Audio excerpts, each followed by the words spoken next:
Yo, welcome to the coaches meeting. That's the coach live from the coaches huddle. I'm Grant Cohn.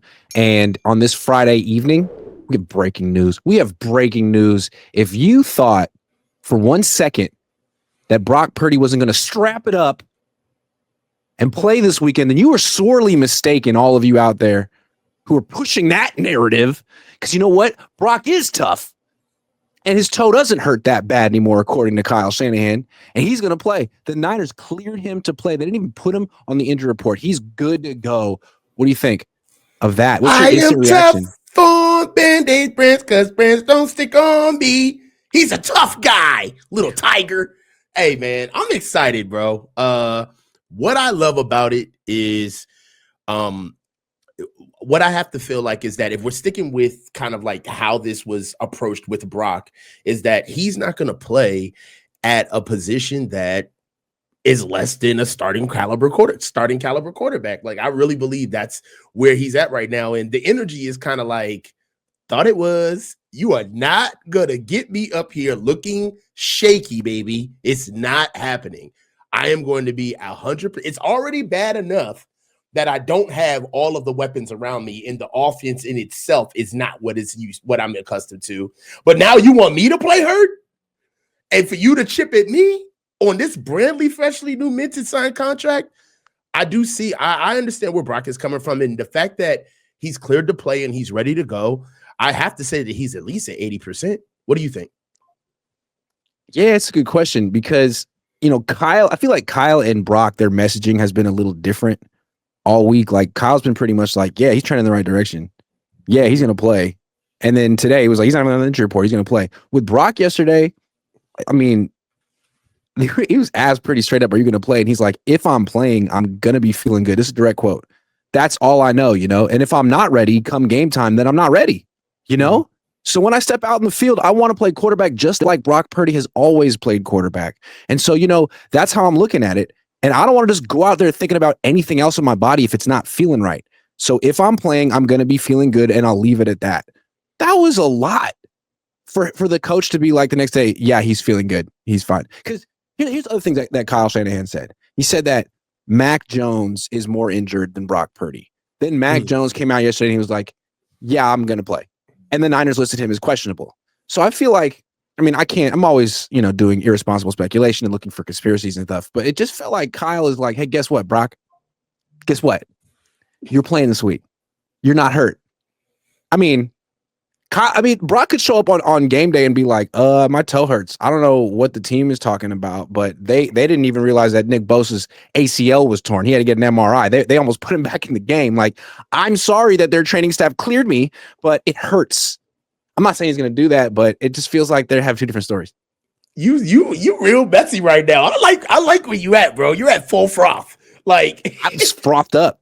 Hey, the only thing that kills me about this is that we just can't take all of the narrative out of it and just look at, is Brock ready to play? One thing about it is,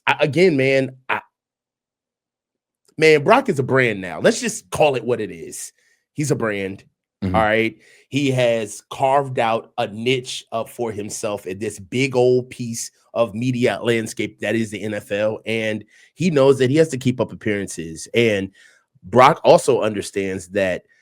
Look, put it like this. If we're looking at what Brock's security here as the starting quarterback, or what it could be or what it should be, just off 2 games of Mac Jones, then imagine what we'd be saying if Brock actually went out there too soon and looked bad.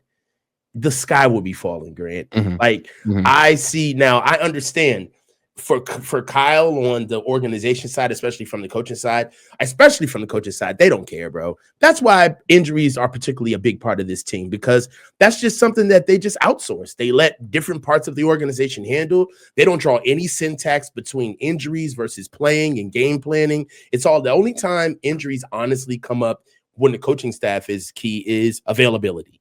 That's it. How much can we sit you down to get you back on the field? Or how much do you need to be sat down to get back up and playing? But as far as like pacing guys out and making sure that guys actually are coming into camp ready to go, that's a whole nother story. Now, with Brock being back, do you think that he's going to push? Do you think he's going to have a lot on his plate? No, I think they're going to try to protect him because he's not 100% healthy. And I mean, makes me a little nervous. I mean, look, he has to play this game. He's practiced the last 2 weeks. Mac is more hurt than him. He has to play this game, but I could see why maybe in the back of his mind he might not want to, because this could be a loss. And then next week against the Rams could be a loss. And then the week after that against the Bucks could be a loss. Like, those are 3 tough games staring him in the face. No George Kittle for 2 of them at least, maybe 3. And Brock, yeah, he's like the highest rated quarterback of all time. He had a great start to his career, 4th in the MVP voting, yada, yada, yada. I mean, he's 2-5 in his last 7 starts. He's thrown 6 picks in his last 4. If he loses the next 3, I'm not saying that like people are going to be out on Brock, but there's going to be some very uncomfortable conversations and questions that get brought up because it's a "what have you done for me lately" league, and he's getting paid 7th most in the NFL. So yeah, man, it's a really tough spot for Brock right now. Yeah, it is. I mean, and if I'm Brock, I am a little pissed off with Mac. I mean, you low key took all of my goodwill faith games. I couldn't you just lost against the Cardinals and have everyone like wanted me to come back? You took all of my goodwill games, like my New Orleans game where I could have looked great. That could have been me. The Arizona game where that game could have been open. That could have been me. But now you get me back into the season, and the first thing that I got to see is the number 3 ranked overall defense with the number 4 best run D. All right, like they intercepted 7 passes. What if Brock those 2 picks and they lose, man? Can you imagine what I'm going to say? What you're going to say? I'll be tuning in. I'll tell you that.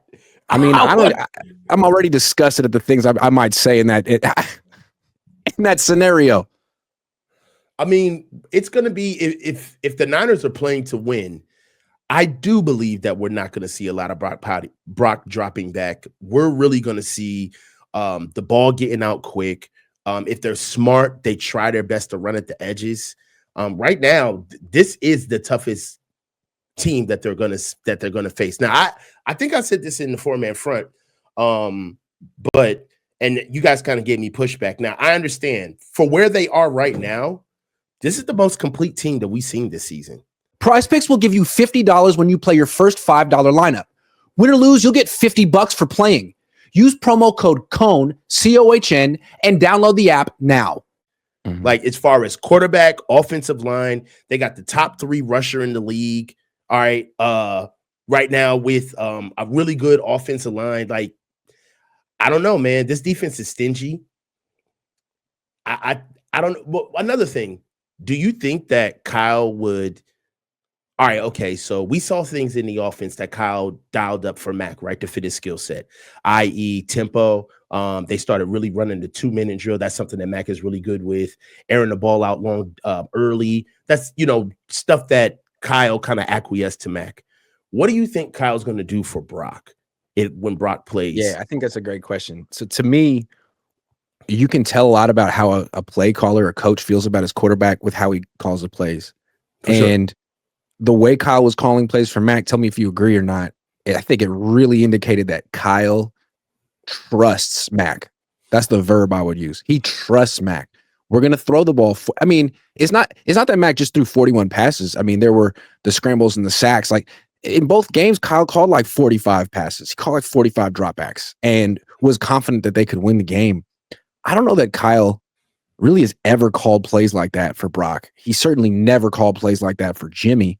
And it was so surprising to see him do it for anyone. I don't even know if he did that for Matt Ryan. So yeah, I want to see like how much are they going to manage the attempts, because Brock has a tendency to throw picks and this defense has a tendency to catch poorly thrown passes. But I think the biggest thing with the offense this year is like, yeah, you're 3-0 and you're skating by and finding ways to win, but all your quarterbacks are hurt. Brock's not 100%. Mac's not 100%. Can you protect either of them for more than a game or 2? Because if you can't, then this season, like, the wheels are going to fall off sooner than later. That's the big question with this team. Like, you could win the game and lose the season this week. Yeah, I mean, this week could be the start of it all. It could unravel really, really fast. We understand that NFL seasons can get away from you. The biggest thing for me right now, as far as Brock, just sticking with Brock, is how much is Kyle going to put onto his plate, and are we going to keep some of the tenets in the offense that I don't think that they're germane to Mac Jones. I think that they're necessary for us to carry forward in the year throughout the season if we want to continue to win games. We have to use tempo. We cannot be the slowest offense in the league. That is And they did use tempo with Mac. They used a lot of tempo with Mac, and that helps us a lot situationally, right? Being able to speed up the tempo and play ahead of the sticks and play ahead of the defense when you know that you're trying to hurry up and get down the field. Honestly, let's just be real. With them playing with team tempo, what we're really trying to say is that tempo helps you get cheap yards very quickly. And that's what Kyle needs to be doing to help Brock get back on his feet. If I see like this traditional, like blue 18, Kyle Juszczyk going in like 2 to 3 motions before the snap. They're snapping in the last 10 seconds of the play clock. It's like, dude, this doesn't help him. And you didn't do this with Mac. You didn't do this. So I just feel I'm nervous for Brock. I mean, for whichever quarterback was going to play in this game could come out, battered, bruised, not just physically, but to their ego too. I mean, you got Josh Hines-Allen, Travon Walker, and Eric Armstead. Yikes, dude. I mean, this is the group that knocked out Burrow. Yeah. I mean, this group is seriously violent. Seriously. It's it might be a better defense than the Niners have. And there's nothing Brock can do. You got to start. You're the franchise quarterback, and your backup's more injured than you. You know what would be a good indicator of where Brock is? Not necessarily his athleticism or like him scrambling, but his mobility behind the line of scrimmage. Yeah. You know what I'm saying?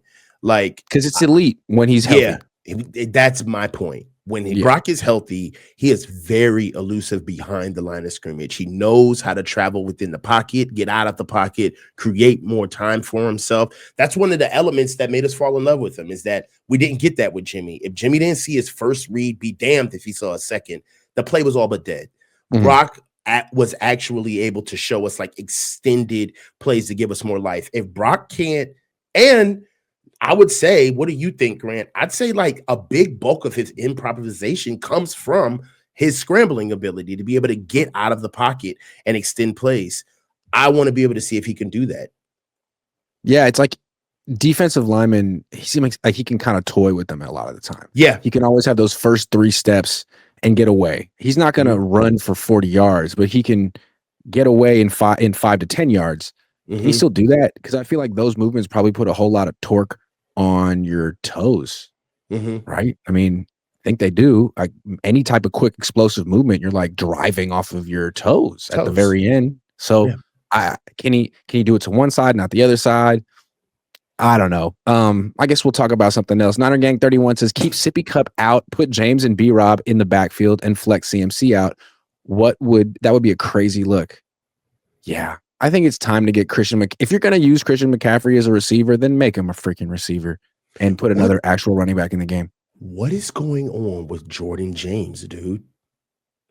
And Garendo. They used Garendo a ton last year. They try to act like Garendo was as good as Jordan Mason last year. Now Jordan Mason, one of the leading rushers in the league again, and Garendo is riding the bench along with the rookie. I don't know. They traded Debo for Jordan James. You got to play this guy. Okay.